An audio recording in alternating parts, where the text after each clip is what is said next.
Well, hello everyone. I'm glad you could join me.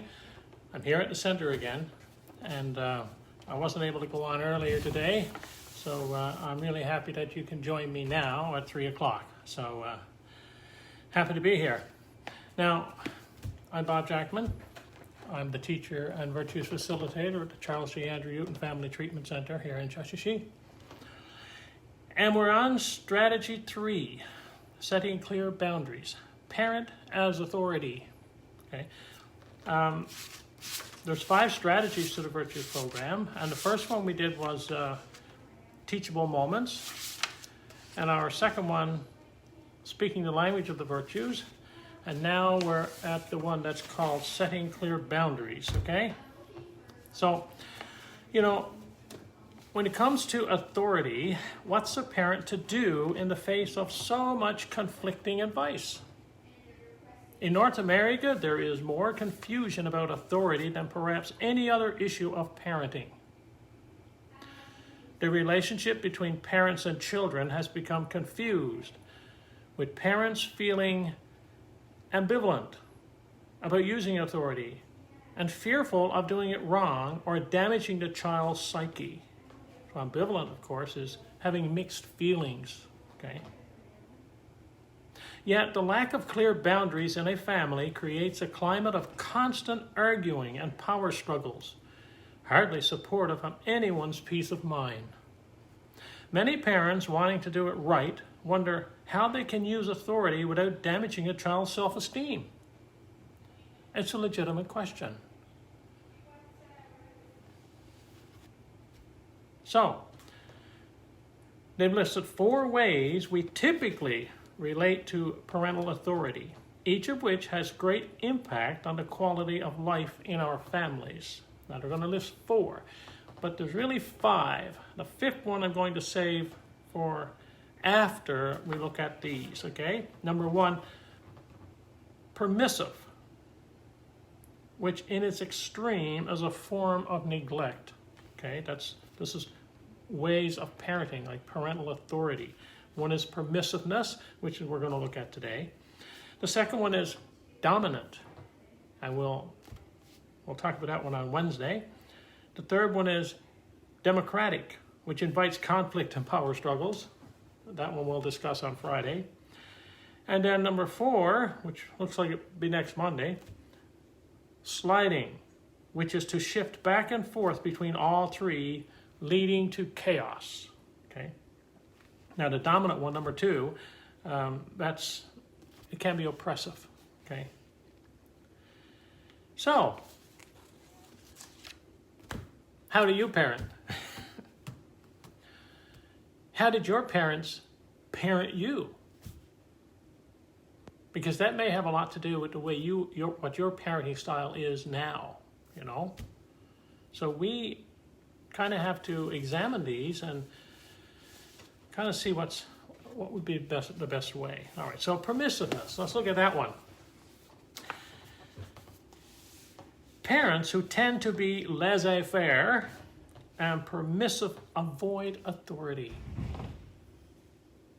They avoid authority. It may be because they are confusing any use of authority with the Victorian dictatorial model in which children were devalued. Remember?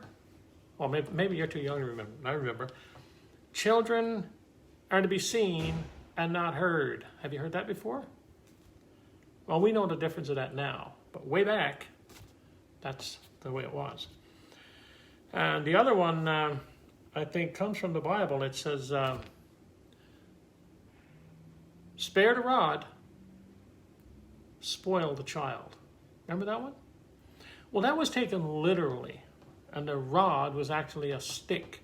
And I remember getting slapped on the hands in school when I was coming through as a little boy. There was nothing for, mom to tap you on the head with a broom handle or something, because they thought that this is the way it had to be done. But of course, the rod is actually the rules or the boundaries that you set up in your home, okay? Often it is because they themselves felt devalued or experienced abuse at the hands of overly strict dominant parents and they don't want to inflict that on their own children, so they're permissive. So rather than inflict any kind of pain similar to what they went through as parents, they allow their children to do whatever they want to, give them permission to do whatever, Sometimes this model occurs simply because a parent is so overwhelmed trying to survive that there is little time or energy left for creating any sort of order at home. Sometimes permissiveness comes from downright confusion over what's right. They're not to blame. Parents that are permissive, they're not to blame. It's because of the confusion and what is the right way to assert your authority in a family. They're confused over it. So you can't really blame them. And education, of course, learning about the different styles is a way to get people to think that way. Some say it would actually be better to risk doing it wrong in the name of clarity rather than to be chronically ambivalent, since confusion in a parent automatically creates anxiety in a child. Think about that. Confusion in a parent automatically creates anxiety in the child. One definition of a deprived child is one whose parents had no clear expectations. That makes sense? A definition of a deprived child is one whose parents have no clear expectations. Wow. A family with no clear parental authority is actually a leaderless group. A child without clear boundaries is like a person without a job description. Imagine yourself on a job in which your supervisor walks in the first day and says, "Do a good job," but fails to give you a job description. How is this different from parents who want their children to be good, but give them no guidelines? There are no clear expectations, no goals. How would you ever know if you're doing well? How would you feel valued? Even more important, how would you be able to meet your needs for mastery and meaning in the work if you don't know what it is you're supposed to do? So that is the permissive parental style. And I know people that have that particular style, because what happens is the child rules the roost. The child is the one that creates the guidelines or the boundaries, right? They do what they like. I know one time, I remember a child that was visiting a family and with the mom. And the mom says, "Okay, now 7:30, we're going home, right?" Okay.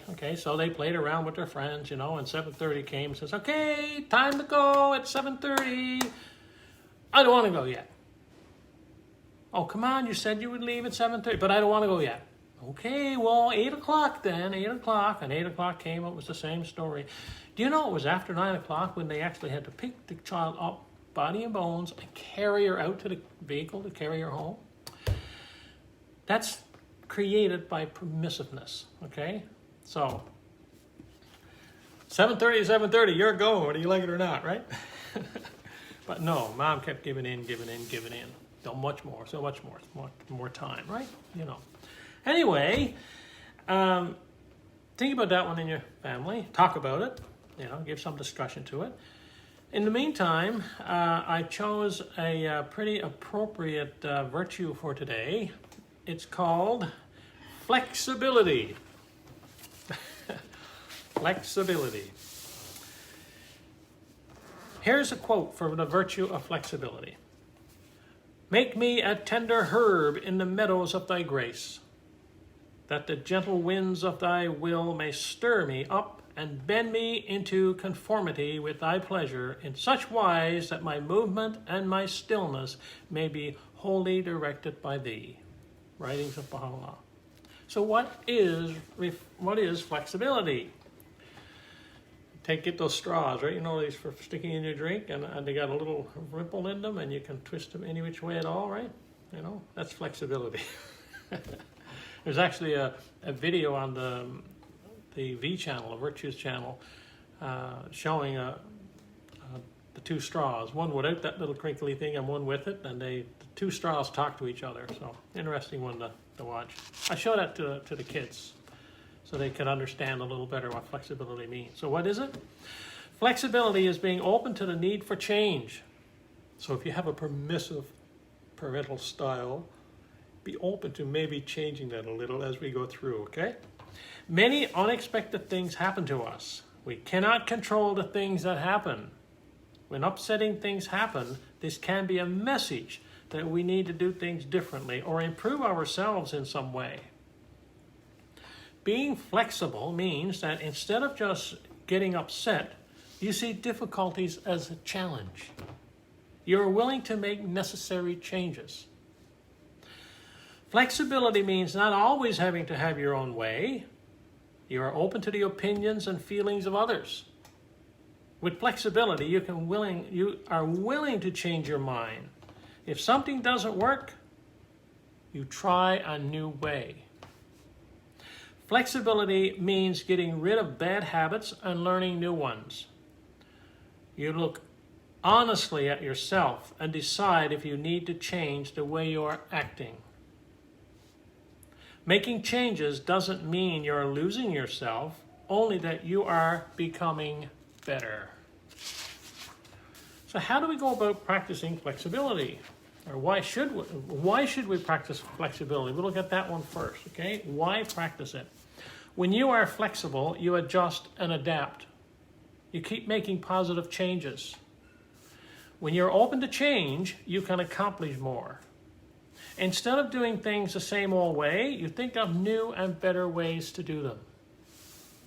When things get tough, flexible people bend and become stronger. They keep learning and growing. When people have a hard time being flexible, they keep doing things the same old way when new ways are needed. When we don't practice flexibility, we become rigid. We get angry and upset when things don't go our way or when they don't happen as we expected. People who have no flexibility don't like surprises. So how do you practice flexibility? Well, flexibility begins by recognizing a need to change something in yourself. It could be how you get things done or the need to acquire one of the virtues. If something in the way you act isn't working for you, this is probably a sign that there is a need for change. If something keeps going wrong in an area of your life, this may be a test which you need to accept and embrace. It could be teaching you what is next for you in your spiritual growth. And if you have trouble, of course, with your children, in particular in your family, and they're not listening, and you're just having a horrible time, well, you need to stay tuned to what we're going to be talking about over the next couple of weeks, because I think there's a lot to be learned, okay? A lot to be learned. So let's continue with flexibility. How do you practice it? Once you see the need to change, want to change, and decide to change, then little by little, day by day, make the little adjustments that mean change. Let go of old habits and learn new ones. So this doesn't have to be immediate, like just like that, but little by little, little by little. Watch what you are doing. Ask God to help you make the changes you need to make, then act differently. Then you are practicing flexibility. When you practice flexibility, you accept things you cannot change. You don't insist on having your own way all the time. You don't try to control other people. You know you can only control yourself. You are flexible. You enjoy surprises.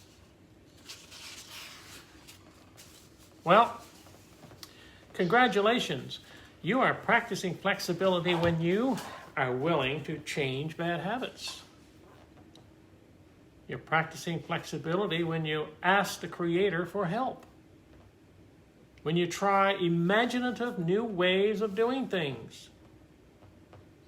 When you don't insist on always getting your own way.